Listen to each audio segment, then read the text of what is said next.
welcome or welcome back to my channel. My name is Megan if you're new here, and if you're returning for another video, thank you guys so much for tuning in.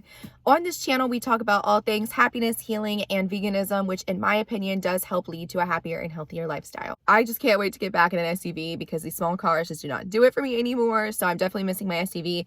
And if you see clothes back there, every single year we do a clothing drive for less fortunate people, and I go around kind of collecting clothes and then go up to the city and drop it off. So that's why it's sitting back there, and it's going to be sitting back there until probably next week when I go deliver, so just ignore that. Anyway, I wanted to make this video today. I know that on my channel I've talked a ton about veganism, and to me it's been really important to talk about that because, you know, like I mentioned, it does, in my opinion, lead to a happier and healthier lifestyle. So not only did I become a better version of myself physically, but it also really helped my mental clarity, my emotional being, and things like that. So I do talk a ton about veganism, and it's something that's just a core value of mine. But I also know that, you know, my roots and how I started my YouTube was really kind of talking about the positivity, the healing, the happiness. With that said, there's been a message that I've been really wanting to get out to you guys, and so I'm just gonna, you know, do a quick video. But that is really to please stop allowing your loneliness to lead you back to toxic situations or to unhealthy and unhappy situations. And I know it's really hard because, you know, you're feeling lonely, you might be feeling down or upset or depressed, and it's a little bit easier to want to have that person or that dynamic or that relationship reconnected with you, so that way you don't feel lonely and you go back to something or someone that is familiar, because even though it might have been an unhealthy familiar feeling, it's still a familiar feeling. And so you return back to those people or to those dynamics that are in no way good for you. It's just familiar, and just because it's familiar doesn't always make it good. So we deal with these toxic relationships and toxic people and unhealthy situations until we're ready to leave, and then we're lonely, and then we go back to those situations because we're lonely. So you allow that loneliness to lead you back to pain and suffering, and to be honest, just more loneliness. Because I know for me personally, I've been in relationships or friendships or even just group dynamics where I feel even more lonely being with them than I do being at home lonely physically.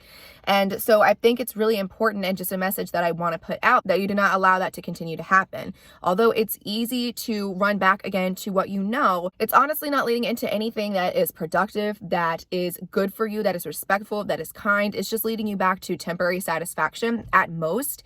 And then you're going to go back into this nasty, repetitive cycle that you worked so hard to get out of. So when you're feeling lonely, what do?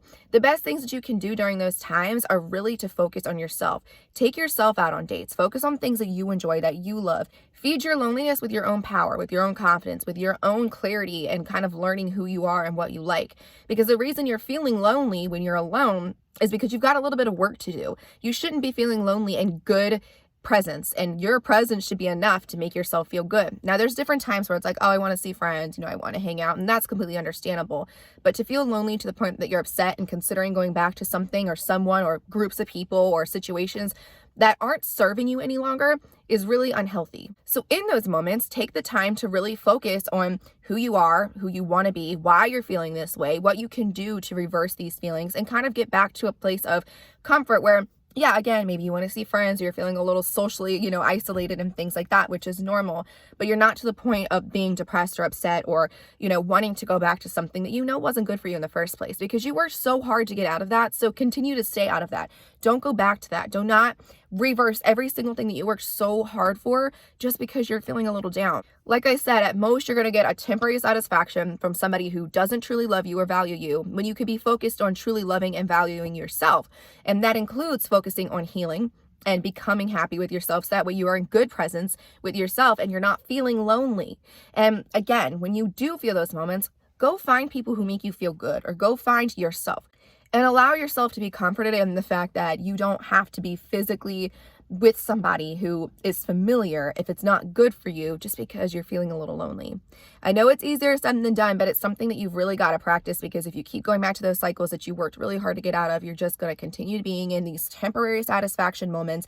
You're going to continue to feel lonely even when you're with somebody. And what is the point of that? Why go back to a square puzzle piece trying to fit into a round hole? I use that, you know, that metaphor all the time, but it's true. Like sometimes when you're feeling lonely, you again go back to familiarity, and you're trying so hard to fit this puzzle piece into this, and it's just not ever going to work no matter how hard you want it to work. So instead of feeling down and lonely and sad and it's just allowing it to, unblock people or message them or kind of go back into this nasty toxic cycle, really, really, truly work on yourself and figure out how and what you can pinpoint to make yourself not feel lonely. Take yourself out to get your nails done, get your hair done, go play ball, go for a run, go to the gym, read a book, watch a movie, whatever makes you feel good, and really truly get to the core of who you are so you can be in good presence and not allow yourself to go back to negative presence that no longer serve you or are good for your being. I continue to ramble in this, but I just feel like I really needed to put this out there because I know we all do it. We all have weak moments. We all have moments where we think, oh, maybe we can make this work, or maybe we can figure this out. I'm feeling really lonely and this person knows me and this person is somebody I'm used to and I'm comfortable and I've already done this and we have this history, and it's really, really easy to run back, but it is not good for you. It is not serving you. And please use this as your sign to focus on yourself and feeding your own loneliness from the inside out, not from trying to find it from other people. The same way that we say you cannot truly love someone else or get love, a good love, a respectful, healthy love, unless you love yourself. It's the same thing. You should not be trying to find people to entertain your loneliness for temporary satisfaction or even longer than temporary satisfaction if you cannot feed your own loneliness with your own mental health, with your own love for yourself. So I hope that this helps. I hope you take this message very seriously. Do not take it lightly. Do not go back. You're better than that. You're worth more than that. And you are stronger than that. Okay, I'm done with this message. But more than anything, guys, you are so loved. You matter so much. I hear you. I see you. You are strong. You are amazing. You are capable, and you are deserving of feeding your own loneliness, of loving your own self, so you do not go back to nasty, negative, or unhealthy situations. You've got this. I love you, and I will talk to you next time.